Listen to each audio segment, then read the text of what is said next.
اعوذ باللہ من الشیطان الرجیم، بسم اللہ الرحمن الرحیم۔ السلام علیکم ورحمۃ اللہ وبرکاتہ۔ سچی حکایات کے لیے ہمارے چینل ابراہیم امجد کو سبسکرائب کریں۔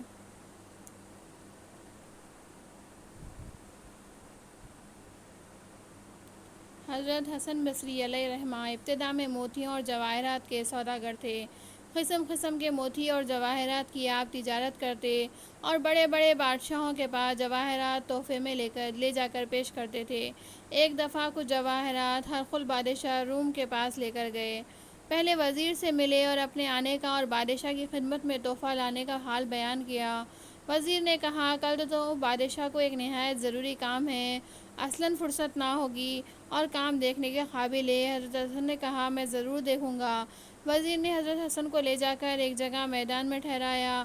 میدان میں ایک خیمہ زری کا قائم تھا، اس کے آس پاس اعلیٰ درجے کی مخمل کا فرش تھا۔ خیمے کی تنابیں زری کی تھی اور اس کی چوبیں چاندی کی تھی، میخیں سونے کی تھی۔ نہایت قابل دید منظر تھا۔ وزیر نے حضرت حسن کو خیمے کے عقب میں چلمن کے پیچھے کھڑا کیا کہ جس جگہ سے حضرت حسن نے سارا تماشا دیکھ لیا، لیکن وہ خیمہ دراصل شاہ ہرقل کے عزیز فرزند کی قبر پر کھڑا تھا اور آج اس کی سالانہ برسی کا دن تھا۔ بادشاہ سالانہ رسم تعزیت ادا کرنے یہاں آیا تھا۔ حضرت حسن نے دیکھا کہ پہلے ایک جماعت مقدس عیسائی لوگوں کی خیمے کے اندر آئی اور قبر کے پاس کھڑے ہو کر کچھ پڑھنے لگے اور پھر روتے ہوئے نکل کر چلے گئے۔ اس کے بعد ایک جماعت طبیبوں کی اور بڑے بڑے ذی عقل لوگوں کی آئی۔ یہ لوگ بھی ننگے سر قبر کے پاس کھڑے روتے رہے اور تھوڑی دیر کے بعد نکل کر چلے گئے۔ ان کے بعد فوج کے افسروں کی جماعت ننگی تلواریں لے کر خیمے کے اندر آئی۔ وہ بھی قبر کی سلامی اتار کر ناکام واپس ہو گئے۔ فوجی لوگوں کے بعد ایک جھنڈ نوجوان عورتوں کا آیا جن کے سر کے بال کھلے ہوئے تھے۔ ان کے ہاتھوں میں سونے کی تھالیاں تھیں جن میں موتی اور جواہرات بھرے تھے۔ ان عورتوں نے قبر کا طواف کیا اور بہت رو کر یہ بھی خیمے سے باہر چلے گئی۔ ان سب کے بعد بادشاہ خود خیمے کے اندر آیا اور قبر کے پاس کھڑا ہو کر کہنے لگا، بیٹا تو مجھے بہت پیارا تھا، مگر افسوس کہ تو مر گیا۔ اگر مجھے یہ معلوم ہو جائے کہ جس نے تیری جان لی ہے وہ ان بڑے بڑے راہبوں اور پادریوں کا کہا مان کر تیری جان واپس کر دے گا تو یہ بڑے عیسائی راہب اس کام کے لیے تیرے پاس حاضر ہیں، مگر میں جانتا ہوں کہ ان کے کہنے سے کچھ نہ ہوگا۔ اگر مجھے یہ معلوم ہو جائے کہ عقلمندوں اور طبیبوں کی تدبیر کرنے سے تیری جان خدا بخش دے گا تو یہ بہت بڑی جماعت طبیبوں اور بڑے بڑے عقلمندوں کی تیری قبر کے پاس کھڑی ہے اور تیری رہائی کی تدبیریں کرنے کو موجود ہے، مگر میں جانتا ہوں کہ تجھے ایسے زبردست نے مارا ہے کہ اس کے سامنے کسی کی تدبیر نہیں چلتی۔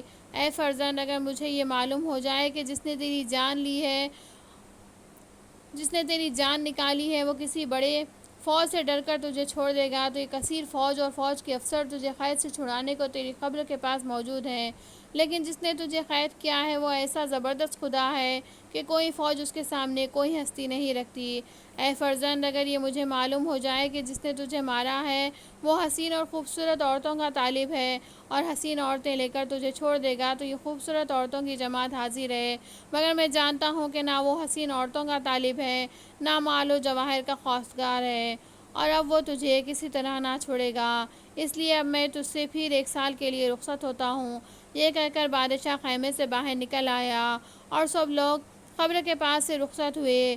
حضرت حسن نے یہ واقعہ دیکھا تو پر ایسا اثر پڑا کہ دنیا سے طبیعت ایک لخت ہٹ گئی اور آپ نے آئندہ دنیا کے جواہرات بیچنے چھوڑ کر آخرت کے جواہرات خریدنے شروع کر دیے اور دنیا کے جملہ کاروبار سے الگ ہو کر اس فکر میں پڑ گئے کہ آخرت کا زر راہ مہیا کریں، اور بصرے میں آ کر قسم کھائی کہ اب اس دنیا میں ہنسوں گا نہیں، اور پھر عبادات و مجاہدات میں کچھ اس طرح مشغول ہو گئے کہ اس زمانے میں کوئی ویسا نہ تھا، اور 70 برس تک نادم زیست بے وضو نہ رہے۔ تذکرۃ الاولیاء، صفحہ نمبر 77۔ اللہ تعالیٰ بڑی طاقت اور قدرت کا مالک ہے، اس کے مقابلے میں بڑے بڑے دانا اور طبیب اور بڑی بڑی فوجیں اور بڑے بڑے لشکر کچھ بھی حیثیت نہیں رکھتے اور اس کا کچھ بھی نہیں بگاڑ سکتے۔ اور یہ بھی معلوم ہوا کہ چاہے کتنا بڑا آدمی کیوں نہ ہو، ایک دن اسے مرنا ضرور ہے، اور موت کے آنے میں امیر و غریب سب برابر ہیں۔ بقول شاعر، کتنے مفلس ہو گئے کتنے تونگر ہو گئے، کتنے مفلس ہو گئے کتنے تونگر ہو گئے، خاک میں جب مل گئے دونوں برابر ہو گئے۔ صدق اللہ العلی العظیم۔ وما علینا الا البلاغ۔ ہمارے چینل کو لائک، شیئر اور سبسکرائب کریں۔